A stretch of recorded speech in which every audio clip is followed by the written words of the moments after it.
할렐루야. 오늘날에는 먹는 것이 풍부한 시대입니다. 그러나 과거에 먹는 것이 풍부하지 못했을 때는 잔치가 얼마나 기다려졌는지 모릅니다. 잔칫날이 되면 그때서 비로소 배불리 풍성하게 실컷 먹게 되는 것이죠. 이웃 마을에 잔치가 잇따르면 소식이 들려오고 소문이 들려옵니다. 그 잔치에 나도 갈 수 있을까? 그 잔치에 갔으면 좋겠다.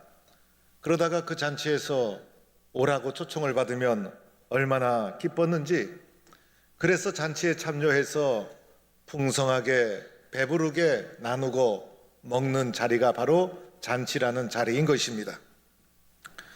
오늘 말씀은 예수님께서 바리새인의 집에 초청을 받아 안식일에 함께 식탁을 나눌 때 일어난 일이었습니다. 떡을 함께 먹던 자 중에 어떤 사람이 하나님 나라에서 떡을 먹는 자는 복되도다, 하나님 나라에서 떡을 먹는 자는 복되도다라고 하면서 오늘 말씀 15절 이전에 있었던 예수님의 말씀을 들으시고 나름대로 은혜를 받고 예수님 말씀에 반응한 것이었습니다. 이 말씀을 듣고 예수님께서 어떤 사람이 큰 잔치를 베풀고 많은 사람을 청하였더니라고 하면서 하나님의 나라를 큰 잔치로 비유하면서 하나님 나라를 설명하기 시작하는 것입니다. 하나님 나라는 잔치와도 비슷합니다. 잔치는 풍성하지 않습니까? 잔치는 기쁨이 있지 않습니까? 잔치에는 많은 사람이 모여들어서 함께 즐기고 행복해 합니다. 좋은 대접을 받고 많은 음식을 나누고 좋은 사람 만나고 서로 사랑하고 축복하고 많은 이야기를 나누다 보면 잔치가 우리를 행복하게 만들어주고 이 잔치에 오기를 참 잘했구나 라는 흐뭇한 마음이 들어옵니다. 하나님 나라를 이 땅에 무엇으로 비유할까? 바로 이러한 잔치를 하나님 나라라 비유할 수가 있다는 것입니다. 그런데 하나님 나라는 잔치 중에서도 가장 큰 잔치, 그래서 오늘 16절에도 큰 잔치 이렇게 설명해 나가고 있습니다. 우리가 세상에서 누릴 수 있는 가장 큰 잔치가 어떤 잔치일까? 우리가 세상에서 할 수 있는 가장 큰 기쁨의 잔치가 어떤 잔치일까? 결혼식일까? 아니면 손주 돌 잔치일까? 아니면 칠순잔치일까? 과거에는 칠순잔치를 종종 했는데 요즘은 칠순잔치를 잘 하지 않습니다. 그래서 어떤 잔치가 가장 큰 잔치일까? 이 세상에서 우리가 누릴 수 있는 가장 큰 잔치를 하나님 나라 잔치다 비유하며 상상해 보는 것입니다. 이렇게 큰 잔치를 베풀고 많은 사람을 초청하게 됩니다. 한 사람 한 사람, 특별히 예수님 오늘 말씀 속에서 소개되는 잔치는 초청장을 보낸 잔치였습니다. 특별히 초청장을 보내고 그리고 초대받은 사람들 얼마나 기뻤을까? 그래서 초청장을 보내는 것 자체가 이 잔치가 큰 잔치요 소중한 잔치라는 것을 말해줍니다. 어떤 귀중하고 훌륭한 분이 여러분에게 초청장을 보내서 잔치에 초청을 한다면 얼마나 그 잔치가 기다려지고 초대받은 자로서 기쁘고 감사할까? 마침내 시간이 흘러서 큰 잔치가 시작할 시간이 되어서 초대하였던 자들에게 종을 보내어 예의 있게 오셔서 모든 것이 준비되어 있나이다 라고 하면서 초대를 합니다.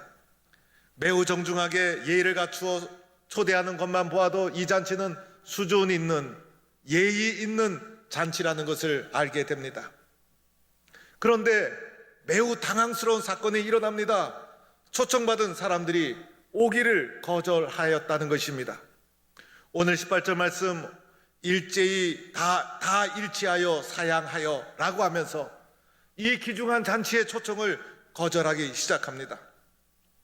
한 사람은 나는 밭을 샀는데 밭을 돌봐야 됩니다 라고 핑계대며 거절합니다.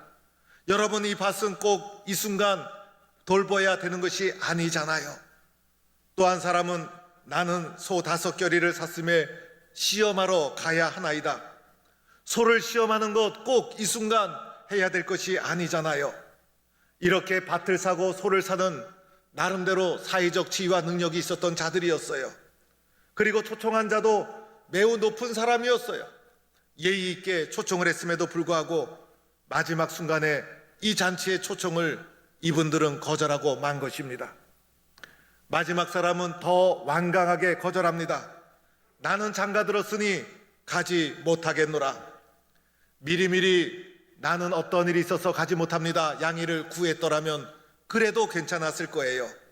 초청 당일이 되어서 잔치를 다 준비했는데, 음식도 다 준비했는데 갑자기 와야 될 사람이 거부하는 것은 무례한 일이요, 잔치를 망치는 일이요, 초청한 분의 명예를 멸시하는 행위가 되고 마는 것입니다. 지금 이 순간 초청에 응답해야 될 중요한 바로 이 순간, 잔치의 소중함을 깨닫지 못하고 초청한 자의 소중함을 인지하지 못하고 이런저런 세상의 핑계로 잔치의 초청을 거절하고 말아서 결국은 잔치를 엉망으로 만들고 만 것입니다. 사랑하는 성도 여러분, 오늘 이 말씀은 큰 잔치를 설명하면서 하나님 나라를 설명하고자 하는 것입니다. 그러면서 오늘 초청을 거부한 자들은 누구일까? 바로 바리새인과 유대인이라는 것입니다. 잔치의 초청을 거부한 자가 바로 이와 같은 자들이요, 오늘 예수님이 오셔서 기쁨의 큰 잔치를 배설하고 초청하고 있음에도 불구하고 유대인들은, 바리새인들은 무례하게 하나님의 초청을 거부하고 있다는 것입니다. 그러면서 이 비유로 유대인과 바리새인을 예수님은 책망하고 있는 것이 오늘 비유의 말씀이라 할 수가 있는 것입니다. 이렇게 난감한 상황이 되자 잔치를 준비한 집주인이 어떻게 반응을 합니까? 오늘 21절 말씀, 집주인이 노하여. 얼마나 실망했을까? 많은 것을 준비하고 오기로 약속한 분이 거절하니 집주인의 실망이 이만저만이 아니었어요. 그렇다고 잔치를 포기할 수는 없지 않습니까? 그래서 종들에게 빨리 시내 거리 골목으로 나가 가난한 자, 몸 불편한 자, 맹인들과 저는 자들을 데려와라. 잔치는 취소될 수가 없는 것이었어요. 그래서 그분들로 하여금 잔치의 자리를 차지하도록 강건해서 초청합니다. 그러나 이들로도 잔치의 자리가 다 채워지지 않아요. 그러자 마지막으로 길과 산 울타리로 나가서, 길과 산 울타리는 사람이 거주하는 곳이 아니었어요. 이곳에서 사람이 있다면 샅샅이 뒤져서 강건해서 내 집을 채워라, 내 잔치의 자리를 채워라. 그리하여 잔치가 진행되게 되었다는 것입니다. 마침내 잔치는 진행이 되었지만은 초청되어 오기로 한 사람은 한 사람도 잔치에 참여하지 못하고 도리어 다른 사람으로 잔치 자리가 채워져서 잔치가 진행하게 된 것입니다.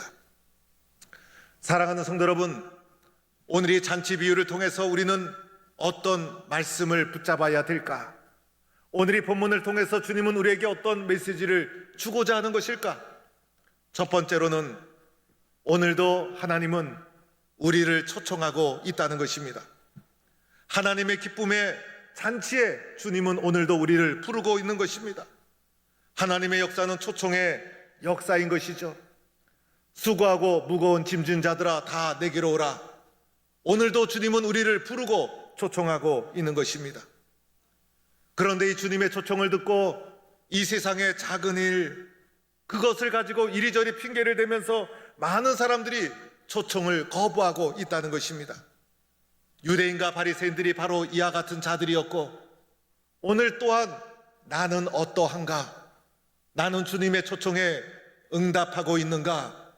아니면 이리저리 핑계를 대면서 주님의 초청을 받아들이지 못하고 있지는 않은가? 오늘도 우리를 초청하고 있는 주님의 부르심 앞에서 나는 어떠한가를 돌아보아야 하는 것입니다. 지금 이 순간에도 하나님은 우리를 초청하고 있습니다. 이 초청에 순종할 것인가? 세상의 작은 것에 눈이 어두워 핑계대며 거부할 것인가?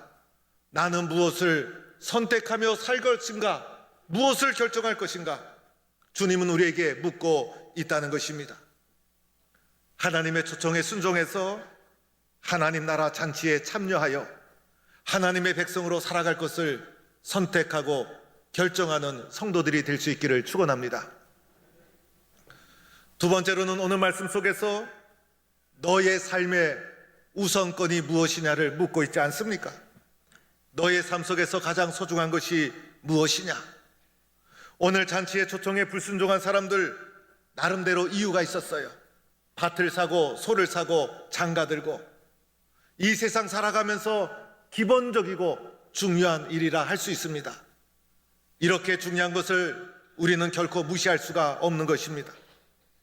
그런데 이 순간 잔치가 시작되는 이 순간 꼭 해야 될 일이 아니라는 것입니다. 지금 이 순간은 하나님 나라 잔치에 참여하는 것이 더 소중하고 우선되어야 한다는 것입니다. 잔치는 정해진 시간이 있고 때가 있지 않습니까? 시간을 놓치고 때를 놓치면 잔치에 참여할 수가 없다는 것입니다. 소를 사고 밭을 사고 장가드는 것 중요함에도 불구하고 오늘 이 순간 꼭 해야 될 다급한 소중한 것이 아니라는 것입니다. 오늘 말씀은 우리에게 너의 삶 속에서 지금 이 순간 가장 소중한 것이 무엇이냐? 너는 중요한 것을 무엇이라 선택하며 붙잡을 것이냐? 너는 소중한 것을 먼저 해라. 우리에게 이렇게 묻고 있다는 것입니다. 내 인생의 가장 소중한 것, 세상에 살면서 소를 사고 밭을 사고 장가드는 것, 세상의 가장 기본적이고 소중한 일이지만은 그것은 지금 이 순간 하나님의 초청에 응답하는 것보다 다급하고 소중하지 않습니다. 우리에게 가장 소중한 것은 하나님의 초청에 응답하는 것, 이것을 내 인생의 가장 소중한 것으로 여기고 하나님의 부르심에 응답해서 하나님 나라 백성으로 살아가는 성도가 될 수 있기를 축원합니다. 세 번째로는 오늘 이 말씀을 통해서 내가 하나님 나라 잔치에 참여하고 하나님 백성이 된 것은 전적으로 하나님의 은혜요 사랑이라는 것을 말해주고 있는 것입니다. 내가 자격이 있어서 하나님 나라 백성이 된 것 아니죠. 내가 공로가 있어서 은혜 받고 구원받은 것이 아니라는 것입니다. 우리는 아무런 자격이 없었어요. 내세울 만한 공로도 없었어요. 우리는 생각지도 못했는데 갑자기 은혜로 초청받아 놀라운 하나님 잔치에 참여하게 되었다는 것입니다. 저와 여러분은 시내에서 길거리에서 상가 울타리에서 강건하여 잔치에 참여하여 부름받은 자와도 같습니다. 자격 없는 나를 하나님이 부르셔서 아무 조건 없이 잔치에 참여하게 하시고 하나님 나라 백성 삼아 주셨다는 것입니다. 내가 예수 믿고 하나님의 자녀가 된 것 전적으로 하나님의 은혜요 하나님의 사랑입니다. 하나님의 사랑과 은혜 앞에 우리는 그저 감사하고 고마울 뿐인 것입니다. 그래서 오늘 말씀을 통해 우리에게 말씀하고 있는 것이 무엇일까? 지금 이 순간 우리를 초청하시는 하나님의 음성을 듣고 하나님의 초청에 응답해서 하나님 백성으로 살아가는 것, 하나님 말씀에 순종하며 살아가는 것, 이것을 가장 큰 축복이요 소중함으로 여기며 하나님의 은혜에 감사하며 살아가라. 오늘 이렇게 주님 앞에 살아가는 백성들이 될 수 있기를 바랍니다. 예배당 나오는 것도요, 하나님 나라 잔치에 참여한다는 마음으로 예배당에 참여해야 합니다. 나는 오늘 천국 잔치에 참여하러 간다. 그래서 예배당 올 때부터 잔치에 참여하는 마음으로, 기쁨으로, 감사함으로, 그리고 은혜에 감격하는 마음으로 주의 성전에 참여하는 것입니다. 찬송을 불러도 하나님의 은혜입니다. 기도하면서도 하나님의 은혜입니다. 교회를 위해서 기도하고 교회가 잘 되면 나도 행복하구나. 교회를 믿음으로 잘 섬기고 성도들을 사랑하고 교제하고 예수님의 사랑으로 서로를 도와주고 그리고 예수님 말씀에 순종하며 살아가는 것, 이것이 내 인생의 가장 소중한 것이구나. 밭을 사고 소를 사는 것도 중요하지만은 그것만으로 인생이 풍성하게 되는 것이 아니구나. 내 인생의 가장 소중한 것은 하나님 나라 백성으로 살아가는 것이다. 나는 오늘도 천국 잔치에 참여한다. 이런 행복하고 기쁜 마음으로 예배당에 나와서 믿음 생활할 것을 다짐하고 말씀대로 살 것을 순종하고 이렇게 주님 앞에 믿음의 길을 선택하고 걸어가는 성도가 될 수 있기를 축원합니다. 저는 지난주에 포항에 있는 목사님들과 함께 국회의사당 앞에서 포괄적 차별금지법을 반대하는 기도회에 참여하고 왔습니다. 하나님은 그 누구도 차별하지 않습니다. 예수 믿는 한 사람 한 사람, 이 세상에 한 영혼 한 영혼 천하보다 귀한 영혼으로 보고 세상의 그 어떤 조건을 가지고 주님은 차별하지 않습니다. 이것이 복음이요 초대교회의 전통이에요. 세상 사람들이 그리스도 안에서 한 공동체로 모여서 종과 주인이, 남자와 여자가, 헬라인과 이방인이 그리스도 안에서 세상의 벽이 다 무너져서 차별 없는 공동체를 이룬 것이 하나님의 교회라는 것입니다. 그래서 차별 없는 세상을 만들자고 하면서 차별금지법, 저는 취지는 나쁘지 않다고 생각을 합니다. 그런데 이 법이 사람과 세상에 대해서 더 깊이 있게 성찰하지 못했습니다. 이 속에는 숨은 의도가 숨겨져 있습니다. 우리나라는 그동안 많은 발전을 하면서 사회 곳곳에 차별을 금지하고 인권을 보장하는 법들이 촘촘하게 만들어져 있습니다. 그래서 구태여 중복해서 이런 법을 만들 절실한 필요도 없는 것이고, 특별히 포괄적이라는 이름으로 사회 전반에 걸쳐서 차별금지법을 제정할 다급한 상황도 아니라는 것입니다. 특별히 이 법이 추진되는 이 법 속에는 뭔가가 숨겨져 있는데, 그것 중에 하나가 성별 정체성과 성적 지향으로 차별받지 말아야 한다는 부분이 있는 것입니다. 여러분, 이 속에서 성적 지향이라는 점을 우리는 주목해야 합니다. 사람은 성적인 유혹에 연약한 존재인 것입니다. 인간이기 때문에 성적인 욕망과 욕구를 마음껏 발산해서는 안 되고 나름대로 질서와 윤리와 경계가 있어야 합니다. 사람들의 양심과 욕망은 죄에 오염된 양심과 욕망이어서 이 욕망을 마음껏 분출하며 살 수 없는 존재가 바로 사람이라는 것입니다. 그 중에서도 성적인 지향을 마음껏 추구하다 보면 그것은 잘못된 사회와 사람을 망가뜨릴 수가 있는 것입니다. 그리고 이 속에는 동성애를 법적으로 정당화시키려는 의도가 깔려 있는 것입니다. 이 법이 통과되고 나면 엄청난 쓰나미와 같은 시련이 이 사회에 밀려오고 말 것입니다. 법적으로 성적 지향을 차별하지 않는다. 그러다 보면 동성애뿐만 아니라 상상할 수도 없는 성적인 문란을 법적으로 정당화시키게 되고, 이것을 정상적인 것으로 교육시킬 수밖에 없는 법적인 지원을 받게 되는 결과를 초래합니다. 인간이 얼마나 연약한 존재입니까? 이로 인해서 수많은 타락과 유혹이 밀려올 것이고, 인권을 지키고 사람을 지키는 것이 아니라 그로 인해서 인간의 인성이 파멸되고 윤리와 도덕이 무너지는 결과를 초래하고 말 것입니다. 하나님이 세상을 창조하실 때 남자와 여자를 만들어 주시고 남자와 여자의 원리를 통해서 그들을 축복해 주시지 않았습니까? 하나님이 창조의 원리 속에 그 어떤 제3의 원리와 성적 인간을 만들어 주신 것이 없었어요.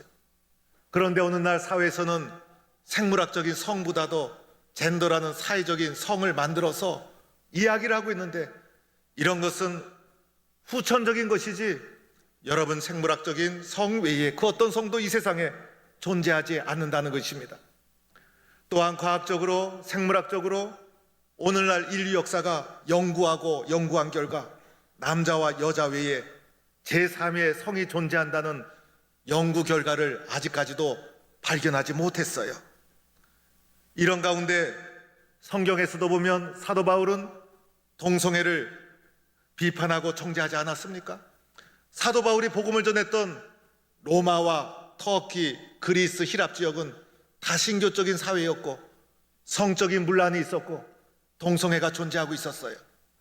그런 사회 속에 복음을 전하는 사도 바울이 시대의 흐름이었던 동성애를 수용하고 용납한 것이 아니라 도리어 그리스도인이기 때문에 성적인 문란을 질타하고 동성애를 질타하고 부부의 원리와 가정의 원리를 강조했던 바울의 말씀을 보게 됩니다. 바울은 가정의 소중함을 강조하고 성적인 타락을 철저하게 금지했어요. 이것은 모두가 창조의 원리가 아니기 때문인 것입니다. 오늘 우리는 인간을 파멸로 이끌어갈 수 있는 위험성이 존재한 이러한 법이 집행이 되고 만들어지는 것에 대해서 신앙적 양심을 가지고 지키고 막아야 된다는 것입니다. 이런 일이 있어서는 절대로 안 된다는 것입니다. 사랑하는 성도 여러분, 우리에게 가장 소중한 것이 무엇일까? 하나님 나라 백성으로 살아가는 것, 하나님 말씀에 순종하며 살아가는 것, 하나님 말씀대로 이 땅에 이루어지기를 원하며 말씀대로 순종하며 살아가는 것, 이것을 가장 소중하게 여기며 살아가는 것입니다. 세상의 어떤 문화와 시대가 변해도 세상의 문화와 흐름 속에 나의 신앙이 변질되는 것이 아니라, 나의 가치관이 변질되는 것이 아니라, 우리의 윤리적인 잣대가 왔다 갔다 하는 것이 아니라 하나님의 말씀을 붙잡고 절대 불변하는 하나님 말씀대로 이루어질 줄로 믿고 말씀에 순종하며 하나님 나라 백성으로 사는 것이 가장 소중하고 중요한 것입니다. 오늘 이 순간에도 하나님은 저와 여러분을 부르고 있어요. 하나님 나라 백성으로 살아갈 것을 초청하고 있는 거예요. 이 핑계 저 핑계 세상의 것으로 말씀에 불순종하는 것이 아니라, 하나님, 저는 하나님 말씀대로 살겠습니다. 하나님 백성대로 살겠습니다. 말씀에 순종해서 살겠습니다. 이렇게 결단하는 성도가 될 수 있기를 바랍니다. 그리하여 이 땅을 하나님의 나라로 함께 만들어가는 하나님의 백성 되기를 주의 이름으로 간절히 축원합니다.